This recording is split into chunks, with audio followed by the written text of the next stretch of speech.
6 straight winning days, a 14-6 run, and it's Dinger Tuesday. Let's talk some baseball.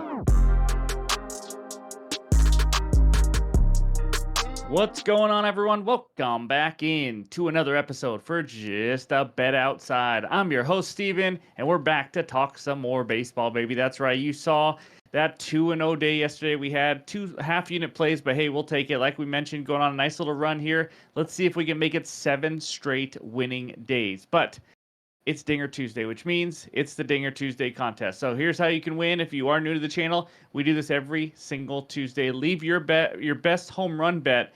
But in order to be eligible, you have to include the odds and the sports book. You only get to pick one, by the way, not 3 players or 4 players like we've seen. So if we have more than one person hit a home run, obviously the higher odds win. If we have a tie with the odds, it is the longest home run hit. If we have a tie with the same player hitting a home run, then we go to a Wednesday showdown. We've had to do that twice this year. So anyways, that's the Dinger Tuesday contest. Leave that comment below and try to win some money. So also, NFL season is right around the corner. It's just another reason to join Outlier. You guys know how much I love it. I just love talking about it. It's just helped me so much. You saw yesterday, we showed a lot of graphics on that Andrew Abbott play, and it helped us win a bet pretty easily, actually. So be sure to go click that link below in the description. You'll see more of it in videos today and throughout the week and in the future, just to show you graphics and how it all works. So we got a full 15 game slate. We got to get into it. A lot of baseball to talk about. But you know that means we start with the baseball fun facts. So here we go. Thank you, by the way, to @ChicagoGolfPro, who is sending me quite a bit of baseball fun facts in the Discord, and it's awesome. It helps me out. So this is from him. On August 27th, 1977, Toby Harrah and Bump Wills, that's a name, became the first and only players to ever hit back-to-back inside the park home runs. That's right. You can't make that up. That's impressive. That's not easy to do. But anyways, in this video, we're going to recap yesterday, a nice 2-0 day, and then we're going to go over the good and bad hitter matchups, the good pitcher strikeout matchups, and then we got that pitcher report, the big game breakdown based on the vote that you guys put in on what you guys wanted to see, and then, of course, we'll wrap it all up with the best bets, hitter parlay ideas, and the recap. So hit that like button, leave a comment below if you were, not if you're new to the channel, if you're old or new, leave a comment. Thank you very much for everyone who does it every single day. Really helps this channel grow. We're trying to set a goal to reach 26,000 subscribers by the end of the week. And we had a good start, so let's keep that rolling. I appreciate it. And if you're new to the channel, of course, hit that subscribe button. We got NFL right around the corner, NBA not too long away, and then we got MLB grinding away all summer long. So let's get this baseball journey started. And that means it's recap time.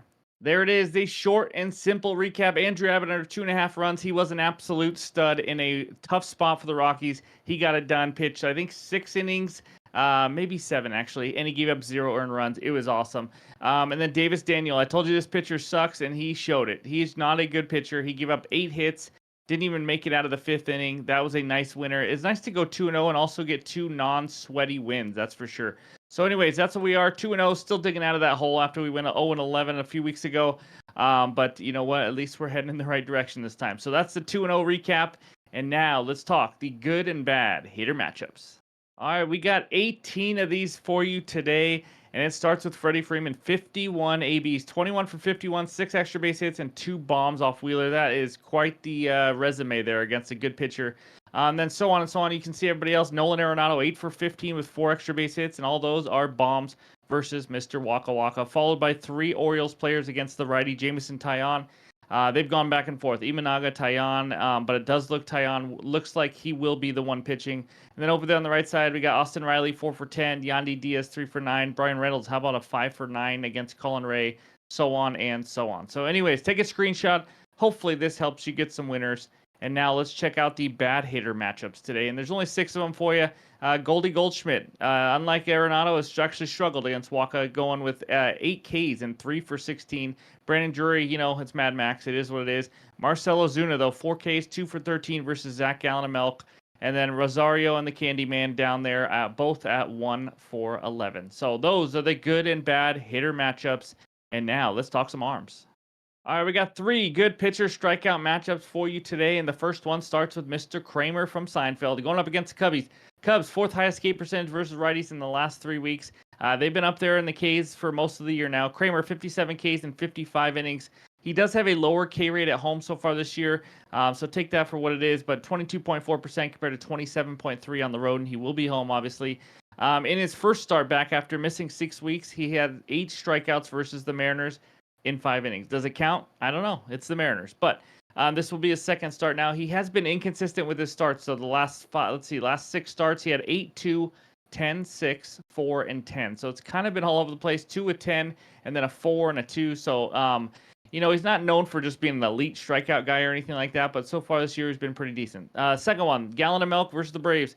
Braves second highest K percentage versus righties last 3 weeks. That's right, they've been K'ing quite a bit. I think they let the old rookie from Arizona go over his K prop also yesterday, but they have a 27.6% K rate.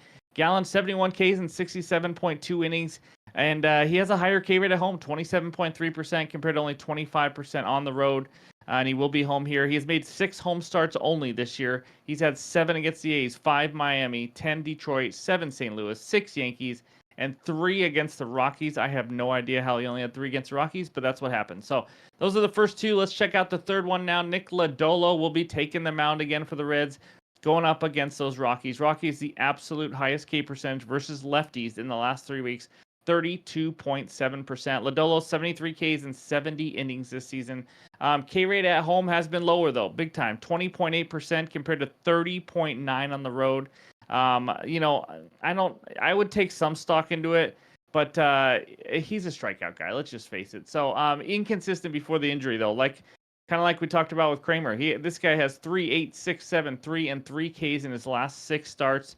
5 of the last 8 left-handed pitchers have 8 or more Ks against the Rockies, just to kind of give you guys some more info. So those are the 3 best pitcher strikeout matchups for you today. And now let's take a look at the pitcher report. All right, these are the first 8 matchups of the day, and if you're new, we do this every single day. Hopefully, it's a good way to just start your entire MLB betting day so you know what you're getting into. All the bottom stats are the average for starting pitchers, so you have something to compare it off. But like we talked about, Jameson Taillon against Kramer up there in Baltimore, and then Bobby Miller and the Dodgers go into Philly to face Zach Wheeler, and some of you guys that voted already know that game is coming later, so we'll talk about that. Carlos Rodon of the Yankees going against Ryan Pepiot. Rodon's been struggling lately. There's no doubt about it. More on that game later as well. Maeda, speaking of struggling, has been downright horrendous. He just absolutely sucks so far.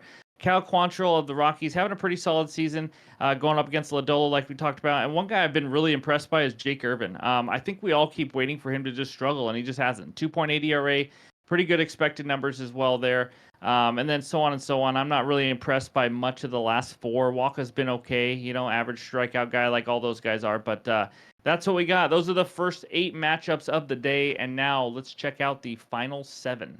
All right, we start this one out with Uber driver up there for the Twinkies, going up against Eric Fetty, who's been really good at home, good overall. I mean, look at that, 2.93 expected ERA, and even better at home. And then Rogers for the Miami Marlins. I was making fun of him all year, but he's been better lately. I'm not going to lie. He had a better June. Ronel Blanco, we all know how good he's been, but starting to come back to the mean a little bit. He does have a 3.5 expected ERA, but still, he's been solid. Nothing to say bad about him. Colin Ray, he is one of the luckiest pitchers in Major League Baseball so far this season. He just keeps performing, though, but he has a 5.32 expected ERA, 2 higher. That's pretty impressive. Only a 16.8% K rate. Obviously not missing many bats there.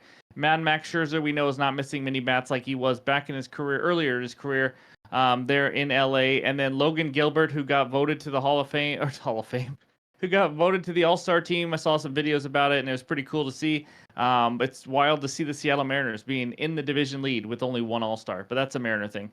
Gilbert's just been solid this year, better at home, but still been pretty good, going up against the rookie Mazur, who's just been absolutely horrendous. I mean, 7.5 ERA, not missing any bats, walking a ton of guys, giving up a lot of hits. He's pretty much doing everything wrong. Let's just face it. Chris Sale, we know how good he's been. We talked about him yesterday in a big chunk of the video, and it didn't matter because he didn't pitch. And then Gallen, who we already talked about a little bit, he has been really good at home and just good overall. But this bottom matchup, Blake Snell takes them out again, only 23.2 innings. I don't know. Are we ever going to get the Blake Snell of last year? He's a guy who walks a lot and can strike out a lot of guys. So we'll see what he has going up against Kikuchi and the Blue Jays. So those are the full 15 matchups for the day on the pitcher report. And now it's time to talk the big game breakdown. All right, you voted, and we are heading out to Philly, where the Phillies host the Los Angeles Dodgers. Phillies money line minus 142, Dodgers on the money line plus 120, total of 9 runs. We got a great game here. Let's talk the spot real quick. Both teams coming off an off day. Both teams 5-5 in the last 10, so nothing really to go here. Dodgers will be on the first game of a 6-game road trip. Phillies the first game of a 6-game homestand. Now the starting pitcher matchup. How about Mr. Bobby Miller versus Zach Wheeler? Bobby Miller, or not the rookie, the sophomore.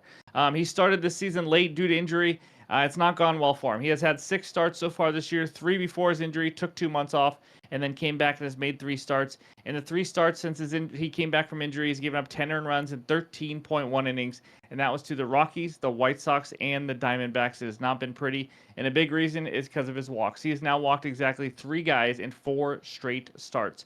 Home and away splits, 9.64 ERA in the road, 1.64 ERA at home. But I will say, the road 14 innings, home 11 innings. It is a very small sample size, giving up a 345 average and 655 slugging on the road, compared to a 154 average and 231 slugging at home. Again, small sample size. K-Rate has been much higher at home as well, and he's going to be on the road. 34.9% at home, 15.2% on the road so far in his 21 innings overall. But the walks are just a bigger struggle for him on the road. He has a 16.7% walk rate. It's just not been pretty. You cannot be walking guys like he's doing. Righty-lefty splits, very even so far, giving up more slugging to lefties.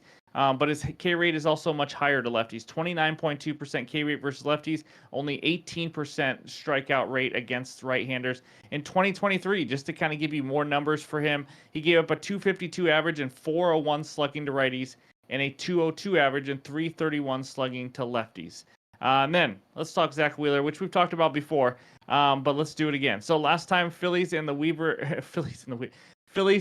made our big game breakdown, we took the Phillies on the money line and we cashed. Luckily, that was a nice one. I think they played the Cubs in that one. But he has just been solid. I mean, Zach Wheeler's just freaking solid. That's all he is.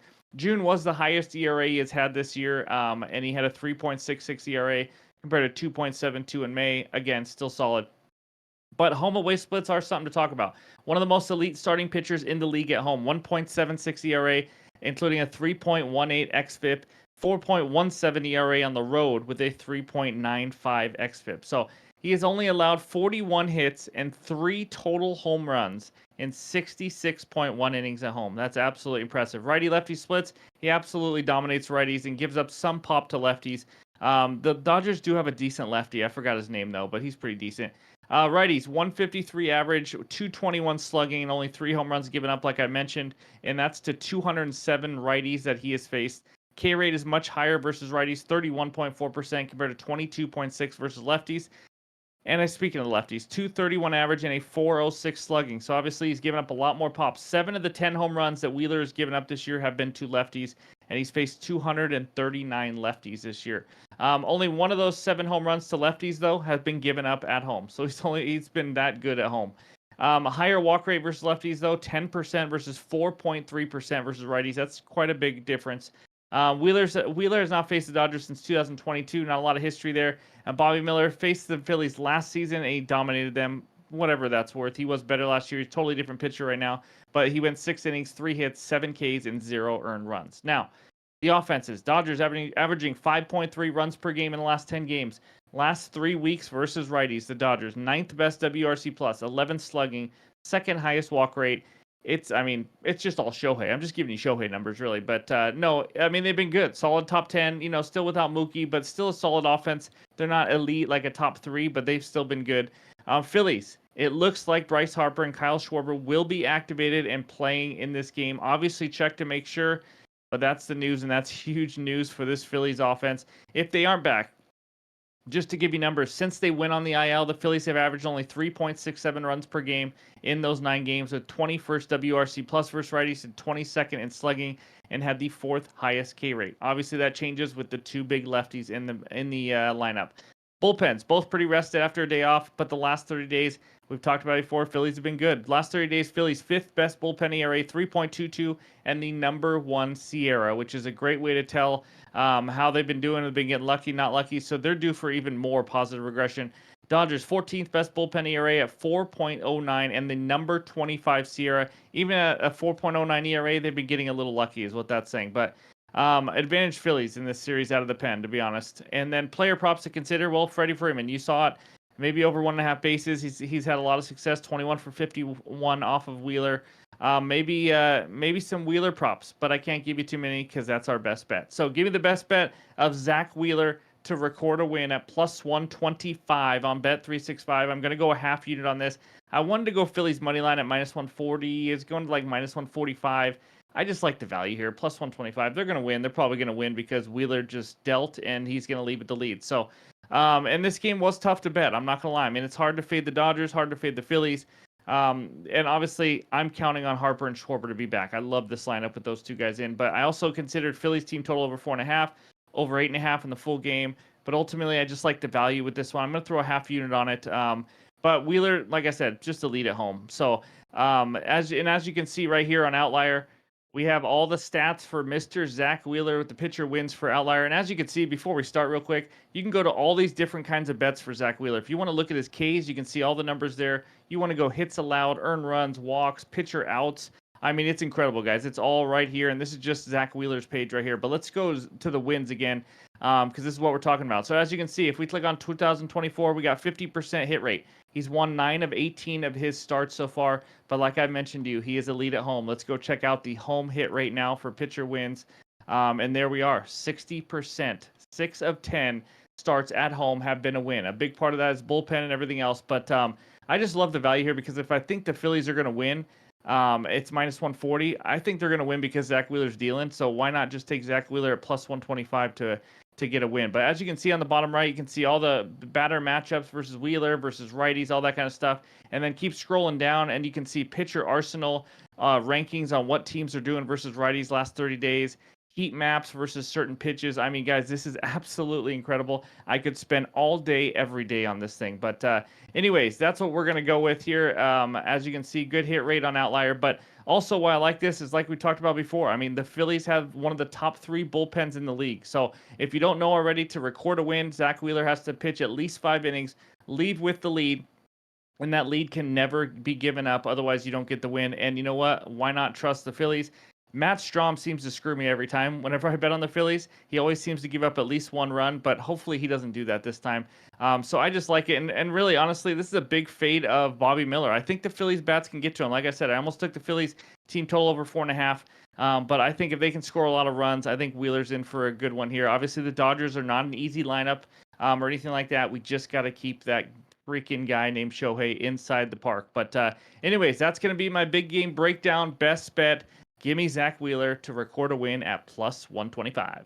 All right, it's time for that KALSHI trade of the day. That's right. And if you want to be a part of KALSHI, click that link below in the description. It is awesome, guys. Federally regulated in all 50 states. Be one of the first 500 people. You get a $20 bonus credit. It's like stocks, but you can trade on anything that is actually of interest to you. There are so many categories, and we're going to go to ours. So we're going to go up there to culture, and you're going to see music. Let's go to music. And then there's one I want to talk about, and it's right there. Mr. Eminem, Slim Shady.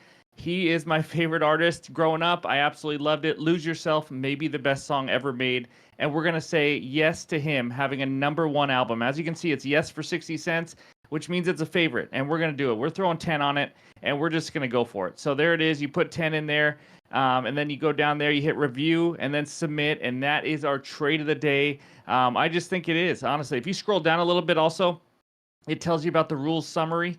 And tells you how you can win this bet. If Eminem has the #1 album on Billboard 200 by the Billboard issue for December 28th, 2024, then you win yes. So it kind of gives you some good info as well. But that is our KALSHI trade of the day. Go join. It is a ton of fun. And now back to the bets. All right, this second one takes us out to Tropicana Field where the Tampa Bay Rays host the New York Yankees. Yanks on the money line -125. Rays on the money line +105 with a total of 8 runs. I'm going team total. Give me the Rays team total over 1.5 runs in the first 5 innings at -130 on DraftKings. It's juicy. I don't mind 3.5 for the full game if that's all you can get as well. I'm putting a full unit on this. I just think it's a good bet here. Both teams also to score 2 runs is a like +170, +180. That might not be a bad option. I think the Yankees can score some runs here. Just a little sneaky plus money bet. But my bet is the Rays team total only. And so we're just going to isolate it to Carlos Rodon. So, Carlos, let's talk about Mr. Carlos.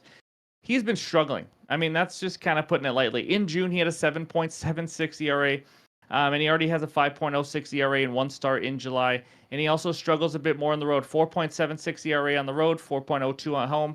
XFIP on the road backs it up. He's got over a 4.5 XFIP as well on the road. K rate drops to only 22.3% on the road, which means he's pretty much an average strikeout pitcher on the road.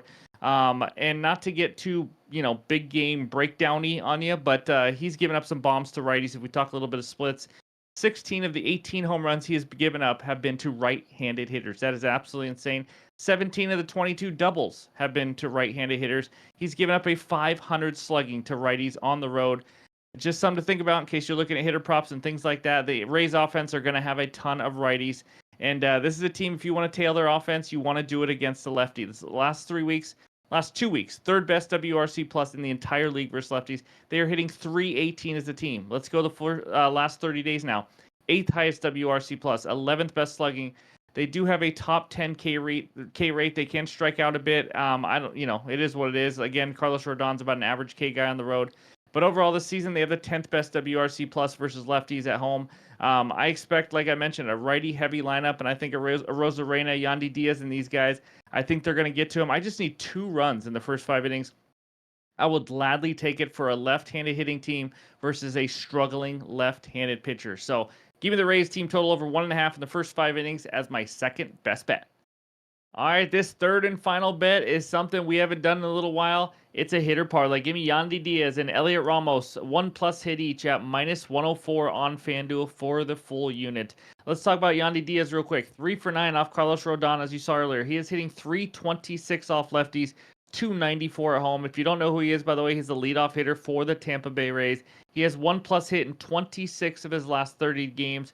And we already talked about Rodon earlier. He struggles overall, and he struggled against righties. And then the Yanks bullpen has not been very good in the last 30 days either. So I think he's going to get plenty of chances.